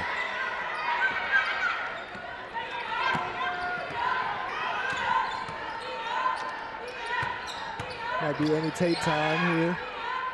Tate was paired up against Caroline Long. Now here's Faborowski. They get the switch. They do have the mismatch inside, and they do work it with Annie Tate. Skip. Schwinn now drives down the baseline and gets the floater to fall. We talked about it, Lily Schwinn known more for her passing than scoring, but just a very smart basketball player and makes an excellent play there. Perry on the ensuing possession. Wow. What a take.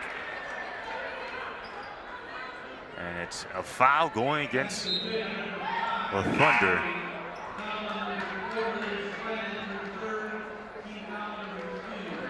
It goes against Lily Schwinn, who checks out. Great finish by Perry there through contact. Big opportunity to convert here. Not able to complete the three-point play though.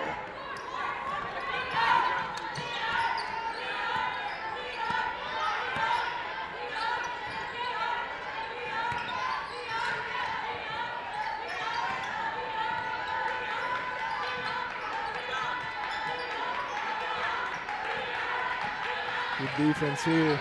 Oliver drives. Oliver draws a foul. That's going to go against Victoria Perry.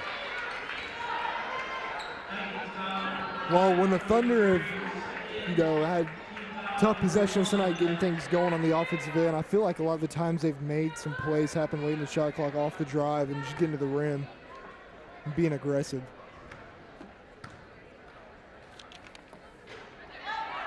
Kate Oliver, a 71% free throw shooter. 2 double-doubles on the season. That would be against Carthage and Pomona Pitzer. Carthage 15 points, 11 rebounds. Pomona Pitzer 21 points, 10 boards. Second free throw rings in and out. Wheaton holding on to an 8-point lead. Love to send the seniors off on a high note, riding into the country set.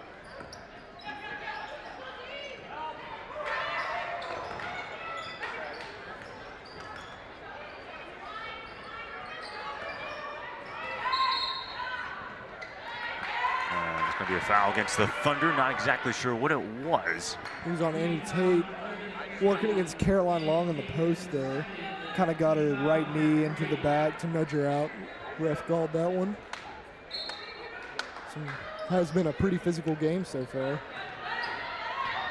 Here's Lysak looking back, wide open for three. It's Perry. Oh. That's too strong though. Rebound gathered into by Long. But it's going to be a foul against North Park.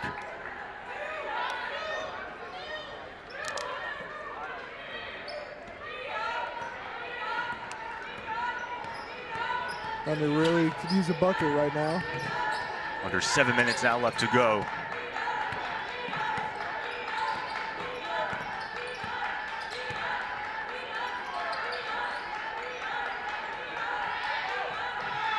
It's Oliver inside, 8 on the shot clock. Oliver fading away, that one won't go. Great defense by Victoria Perry there. Opportunity to push here.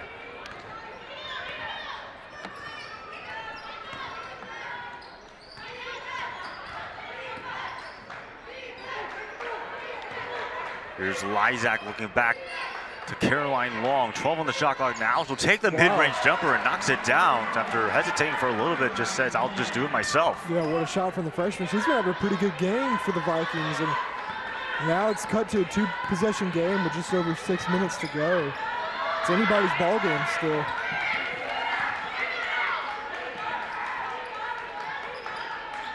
Under 6 minutes now left to go. Thunder 62-56. North Park again chipping into that deficit. Another miss there for Annie Tate. Here comes Caroline. And gets it to fall. Caroline Long, back-to-back field goals for her. She's had an excellent second half, Caroline Long. Looks like Coach Madsen wants a timeout now. A good time to take it. Needed a good time because North Park, they have slowly but surely got themselves back into this ball game. So Ross, what does Wheaton have to do to keep the pedal to the metal? They got to get some buckets on offense.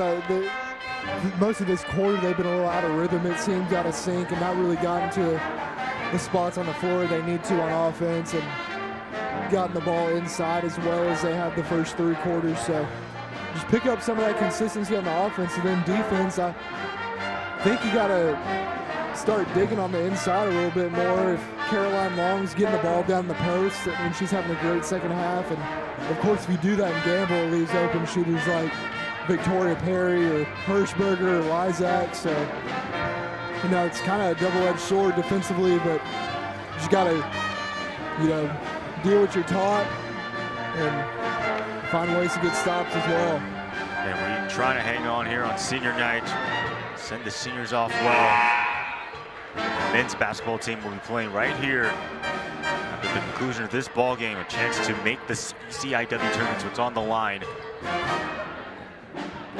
Should be a great matchup. Nick Cervello, Colton Van Landingham, Connor Braun, good names to be reckoned with, as well as Shamar Pumpley. It's all coming up 7:15 right here on the Wheaton Thunder Sports Network. Mooney's going to take a mid-range jumper. That shot way off, though. Got to turn a 1-possession game here if you're the Vikings.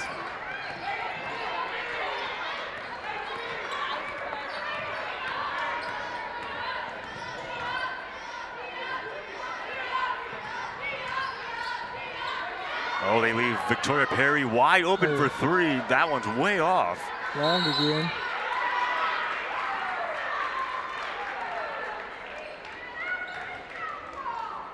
It's going to be a foul against the Thunder. Good job by Long, supplying another opportunity there. It's Anna Mooney. Perry's just been a little off tonight, for sure, but they're still in this thing, and you know she's certainly capable of getting it going. There's 5 minutes now left to go. There's Laura McKnight using the screen. 10 on the shot clock. Good skip. And they're going to, I believe, get a travel, if I'm not mistaken. Might have stepped him out of bounds out there for Catherine Keene. It was a good possession, just couldn't get a bucket there. It's still 4:50 left, so again, plenty of time for North Park. Done a good job just slowly chipping away to get back in this game.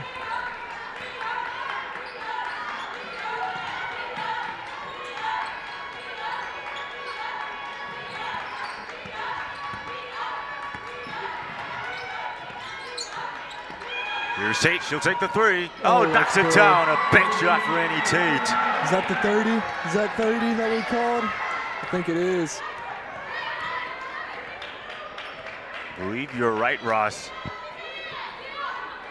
What a final home game performance from Annie Tate. Another miss right there.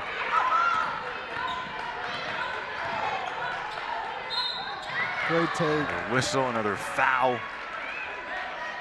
Boy, Lily Schwinn, no one picking her up there, got right to the rim, drawing the foul. For Annie Tate, that's now 30 points for her, 7 rebounds and an assist. What a performance for her indeed. Herzberger now with 14 points.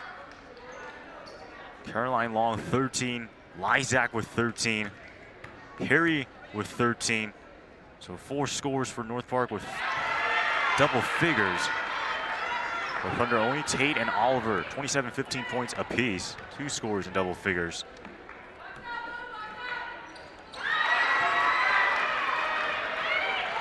Well, 4 minutes ago, and those were 2 huge possessions there for the Thunder. 3 from Tate, getting a stop, getting another point on the other end from Schwinn. So good work there. 67-58 now. 9-point lead. Herzberger drives, draws the foul, going against Favorowski. Herzberger having a very good second half as well for the Vikings. Hit those 2 big threes at the end of the third, now getting to the line.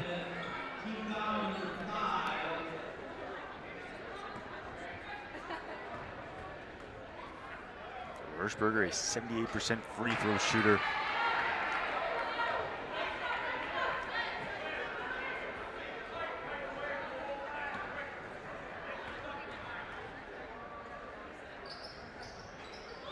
And both are no good, so North Park still left empty. Got to be patient here and look for a good opportunity for the Thunder. North Park down by 9.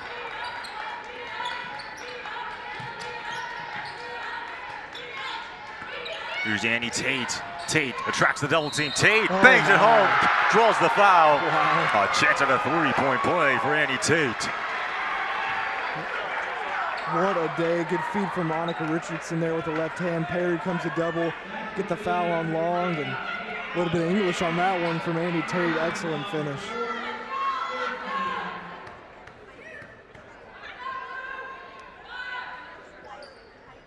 $33 points now for Annie Tate. Man. Again, her career high, 39 points, came against Elmhurst.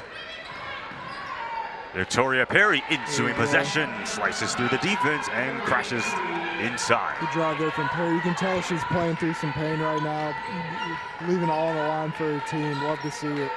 15 points for Victoria Perry, the leading scorer for North Park. Once again, Annie Tate draws a foul, though. That's going to go against Caroline Long. Well, that was a close one. Thought Long was pretty vertical on that one. Yeah, that right arm did come down, so good call there. And another great job by Tate working the post there to get to the line. Thunder right now on an 8-2 run. Last 2 minutes and 30 seconds. Of course, being spearheaded by Annie Tate. Schwinn doing her normal business. 6 assists for her in her final game. Has Tate missed a free throw tonight? She has not missed a free throw tonight. Not surprised. Not surprised either. An 83% free throw shooter, knocks down both. Leads the conference in free throws attempts. Leads the conference as well in free throw makes. 156, 129 respectively.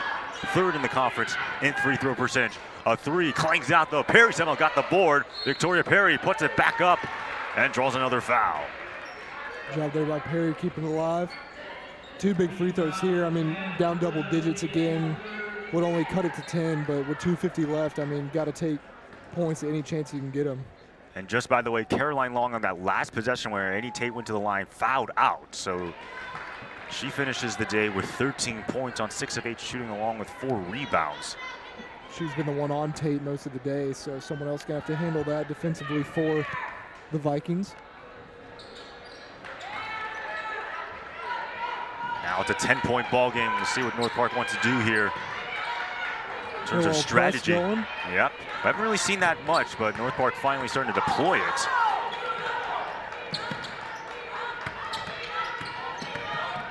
Good take. And Tate once again. They've just been feeding it to her tonight, time after time, and once again, more trips to the charity stripe for Annie Tate. Yeah, Lauren McKnight sliding her feet there and got the arm across and just a little too much contact there, but yeah, Tate does a great job of seeking out that contact and getting to the line, and we know what happens there, so. 35 points right now for Annie Tate, make it 36. Now 3 away from tying her career high. I think she's gonna break it, I do. That would actually be incredible. Breaks it on her final game. I know we talked about it earlier, but like, if she doesn't get All-American, I think there's something wrong with whoever's making those decisions for the end of this year. I think Victoria Perry should have a strong consideration for that. What's surprising is that Victoria Perry has not been named CCIW Player of the Week this season. Wow. As that shot will not go. Another board. And let's see, Annie Tate right now, 37 points. She has a chance to tie her career high with a 2-pointer and a chance to break it with a 3-point play. Yeah, she wants it. Trying to fight to get open right now.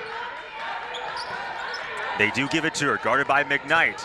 Tate, feeding away, Tate, and she ties her career high, 39 points for her. Man. You know, for her story and everything that she's been through, this would be incredible. Because Lizak misses the 3 there. Now a chance to break it on this possession.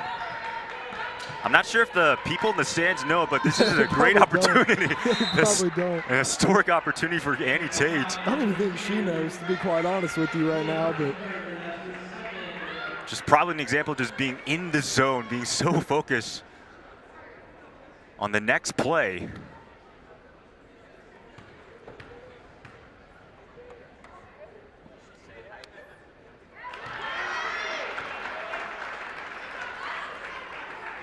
As it is Lily Schwinn to the line. Again, known primarily for being an assist player, 6 assists tonight. That now gives her 6 points as well. having a really good game. So indeed a timeout is taken.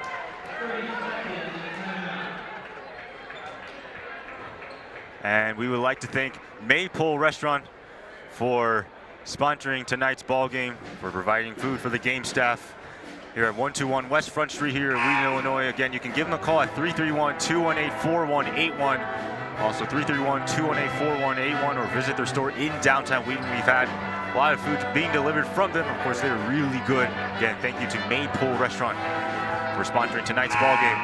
Yes, thank you, Maypole. So again, just as we mentioned before, Annie Tate just tied her career high, 39 points for her. Except this game, it's been a little bit different. 13 of 20 from the field. Has only went to the line 9 times. Yeah. Having an excellent game. I hope that somebody on the court or on the team knows what she's at right now, but I doubt it. The most points scored in a ball game by a Wheaton player would be Suni Kemp, who has 45. That came back in January 6, 1984 against Illinois Wesleyan. As Lily Schwinn will go back to the free throw line. Again, most points scored by a Wheaton player, 45 points. Suni Kemp. They're going to sub Tate out here. Oh, and you can see the crowd giving the standing ovation. So it finishes by tying her career high. What a moment there. What a moment.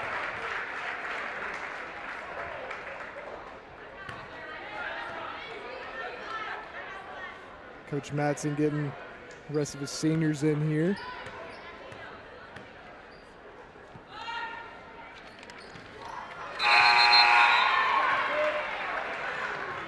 Belly Iden will check into the ballgame for the Thunder.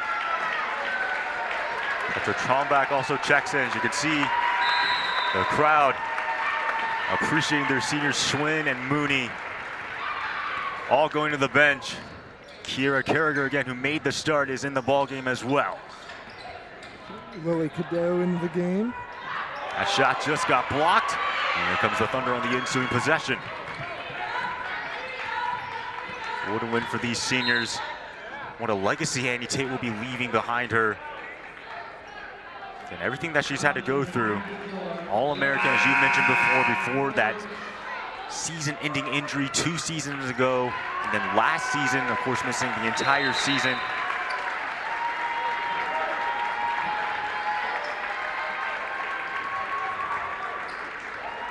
And what a game. Rachel Brady getting a hug. Melissa Favorowski also checking out, as Bailey Iden will go to the free throw line. It's like North Park getting some subs in as well here. Lord McKnight, Victoria Perry in foul trouble, each with 4 apiece. How about Lily Cadeau, the freshman from California, getting the game, getting a bucket at the line.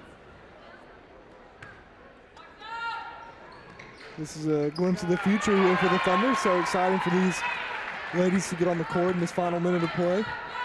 81-62 in the final game. What a performance for Annie Tate. 39 points, 9 boards. So shy of a double-double. 3 ball won't fall for Foot. Offensive rebound gathered in, though. Ooh. Here's Shamoss, a freshman out of Chicago, also checking into the ball game. Good feed. Put the foul on Cadeau there, I believe, in the post. And stay tuned for our next game, Wheaton against North Park. The Thunder an opportunity to go back to the conference tournament if they win. Essentially a win and you're in situation. The Vikings, though, trying to play spoiler. So I just happened to look over, and I'd say Annie Tate knows that she's 1 point away. It looked, you know. The reaction on her face. Yeah, she definitely knows. She knows. North Park was able to get the offensive board, though. Here comes a mid-range jumper. No. Board gathered in by Cadeau, and she's fouled. Right there from Felicia Sundin.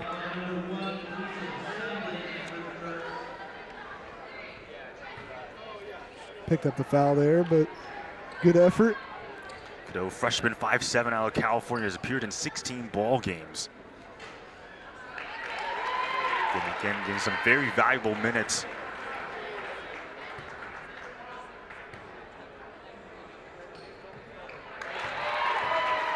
That's now a 20-point lead for the Thunder, their largest lead yet. As the Vikings just looking to see if they want to run one more play. It looks like they will.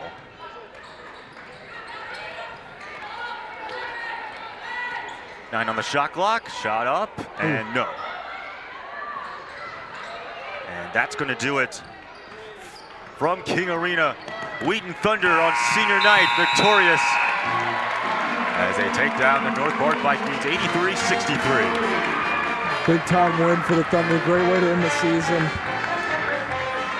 And just what a career for all these seniors, all with different stories, and ending their career with a win in King Arena with a lot of people here cheering them on, friends and family. Just what a great end to their career. And for the North Park seniors as well, just great job by all of them, putting together a good game on display. Thunder finished the 2023-24 season 12-13, 5.